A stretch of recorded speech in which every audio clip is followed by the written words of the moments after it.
Hello and welcome back. This is MC1 Gamer. So I wanted to share with you some of my actions in the game called Total Warhammer, Total War Warhammer. Recently, Vince Ventrella put out a topic of the week asking about what people thought of Total War, what people thought of this new addition to the series, which is a long-running, a very popular series. And this one is very relevant to the Warhammer community because it's set in the Warhammer world, and there is a lot that's that I think is worthy of a buy here. I think the game is excellent. I think it's an incredible variation on Total War, which typically has been a historical game. This is, and I'm going to go through this in just a second. I'll show you exactly where I am, but. I decided I wanted to start with the dwarves, and here, is the layout of the battlefield. I'll go ahead and zoom out. This the representation of this game is very very accurate to the old world. The before Age of Sigmar came out, and it really gives you a feel for the armies. The aesthetic is amazing.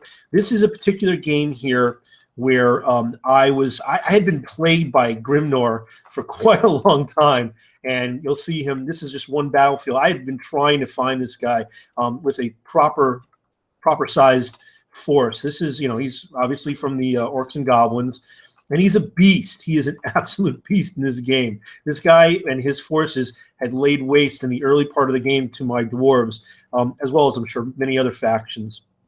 And I finally was able to get a decent enough size force where I felt I could take him out. And I really think that I think the game is tough enough and strong enough to appeal to people who really like the old world aesthetic, but anybody who is even interested in Total War Warhammer. I mean, in Total War in the series, because it still has everything that Total War is about, which is these large battles. It's real time. I mean, if in the easier modes you could pause, so it's easier to dictate where you want units to go and what you want to do.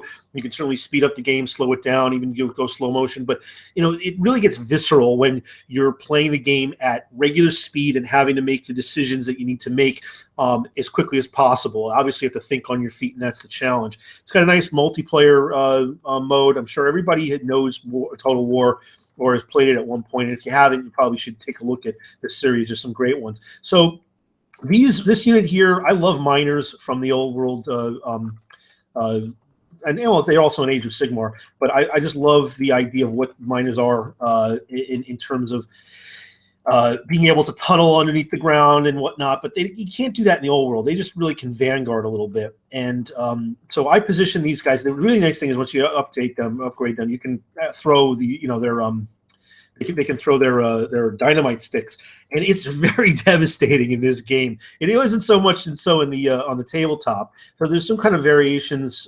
in the tabletop. This is I would say early-ish mode in my campaign, and I'll throw up a couple of other videos of some of the replays that I've made.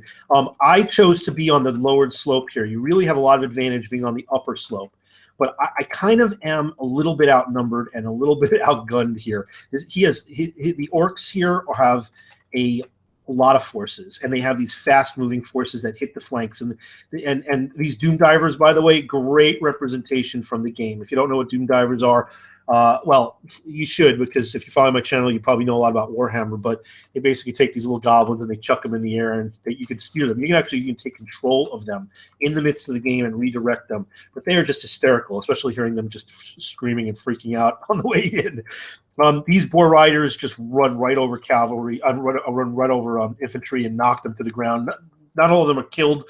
The ones that aren't killed just get knocked to the ground and eventually will get up dazed or whatever. But very rough, very fast, hitting from the flanks. There's certainly a lot of shooting in this army, and you can see from the aesthetic, it's really very accurate. Again, this is what Vince was asking about.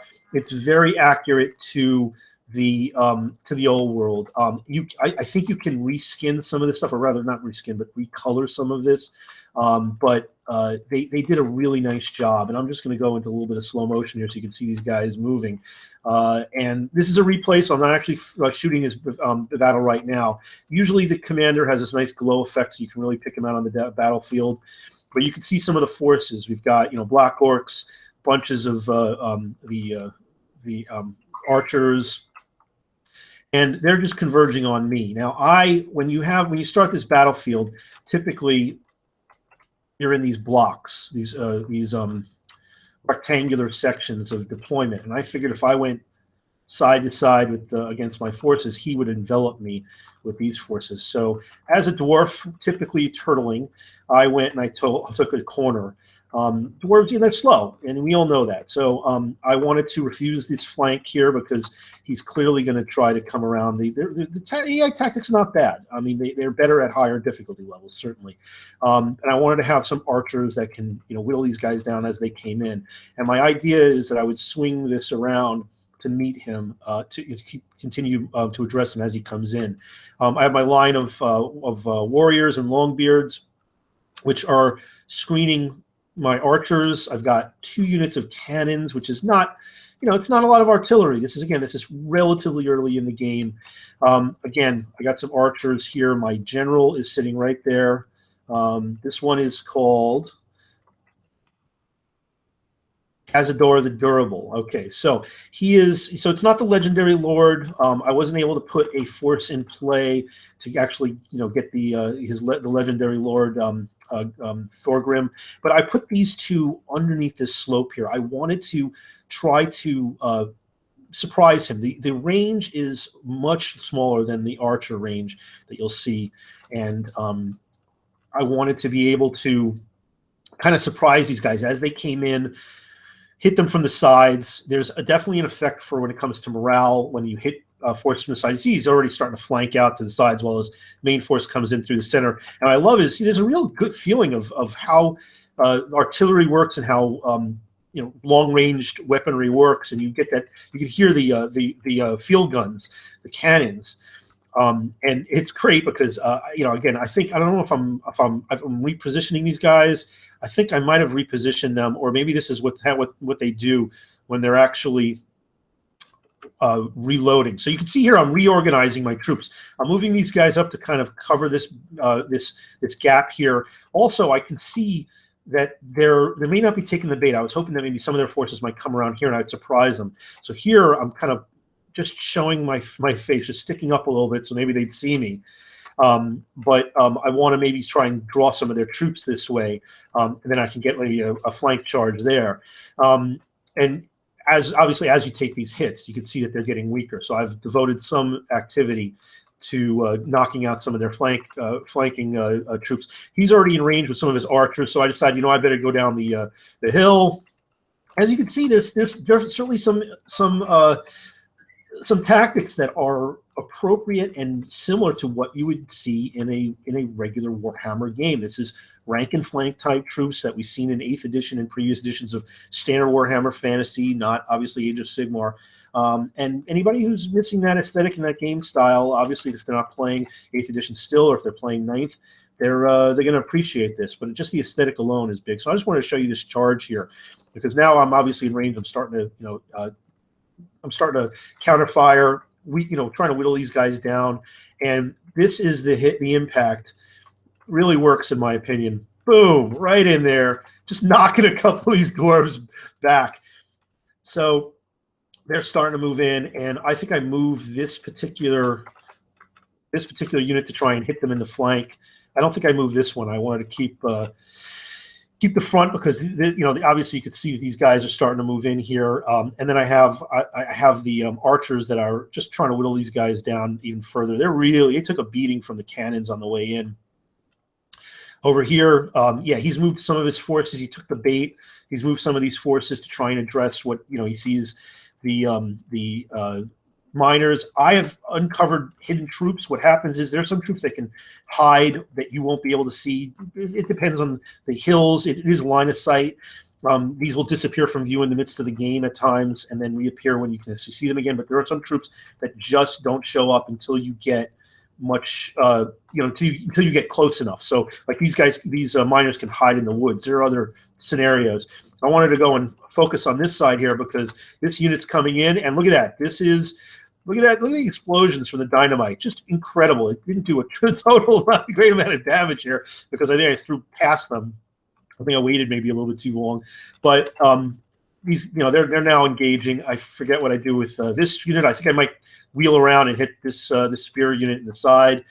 But now these guys have all engaged, and Grimnor is over here.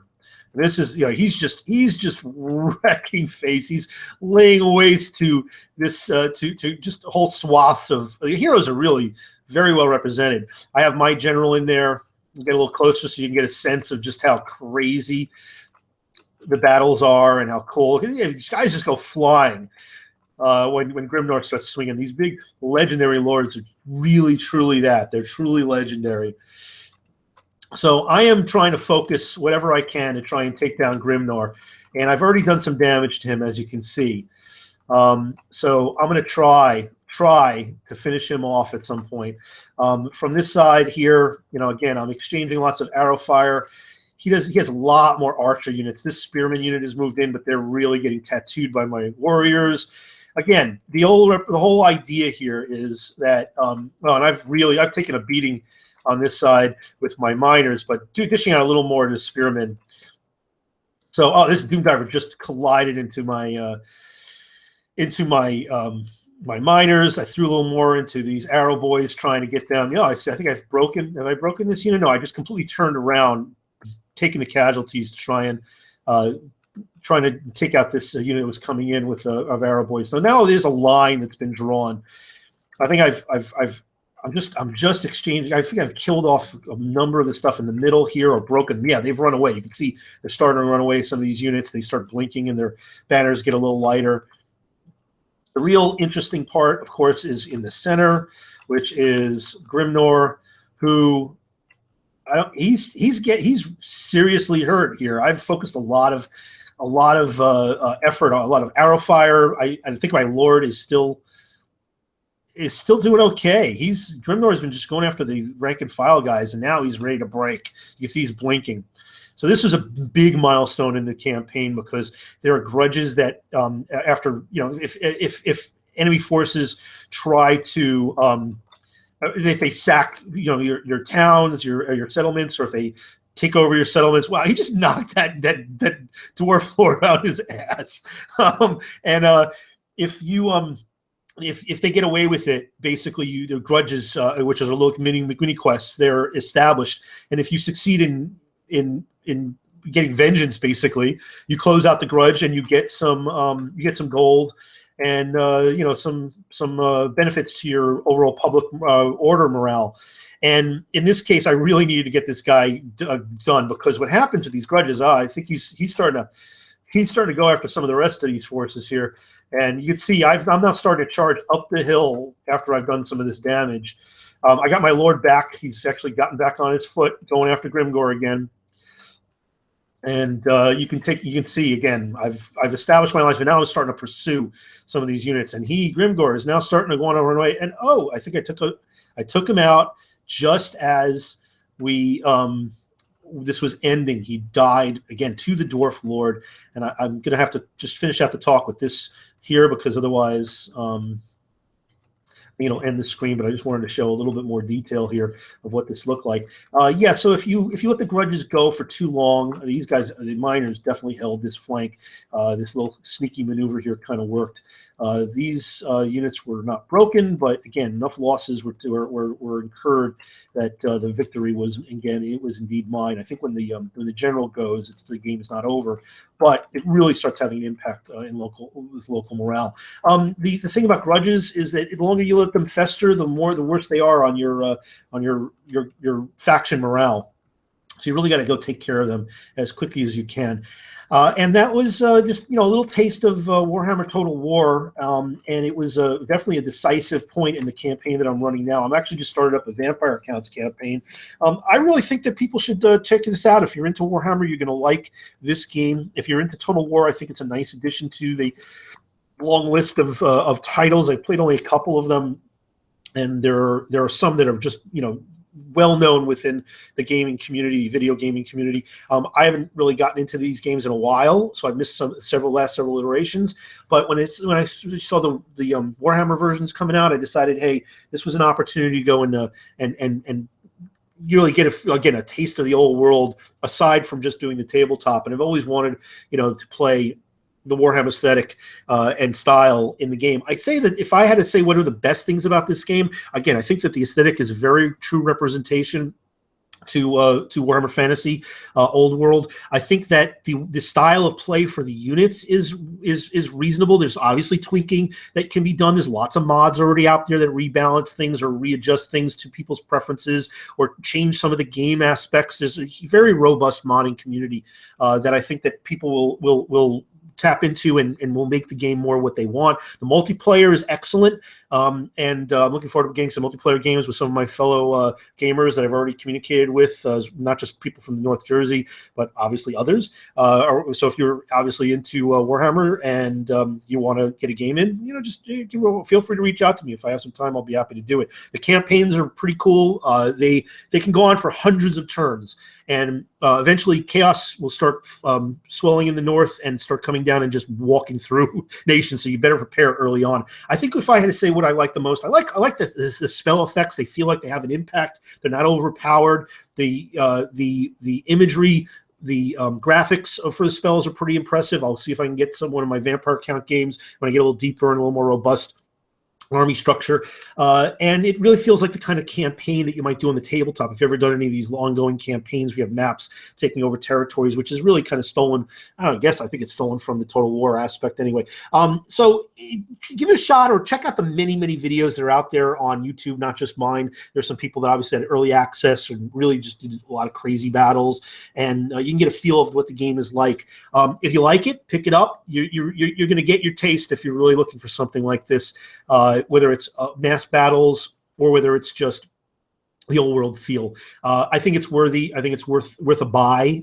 And you can pick it up with a 20% discount at, I think the site is GMG, and still get it on Steam because you get a code, which is, a pretty good deal in my opinion. It's certainly less than retail, and it's, it's totally legit. And either way, again, I think they did a really good job of this. The graphics are awesome. I have this on high. I don't have it on ultra. I have a pretty good graphics card in my computer, but it's not, I wouldn't say it's a top-end system by today's standards. It's probably about a year and a half old top end. Still very robust, but obviously new cards that have come out within even the last month are just off the hook, and they're always pushing the ends of the envelope. But you still can play a very, very solid game with good frame rate with a decent rig. But either way, guys, I hope you enjoyed this. I'll probably, if people are interested in seeing more of these videos from the campaign or hearing more about it, I'd be happy to do it. This was a response video to one of the people in the YouTubers community, the Warhammer YouTubers community, and I hope you enjoyed it. Have a great day. Have a great Memorial Day, everybody.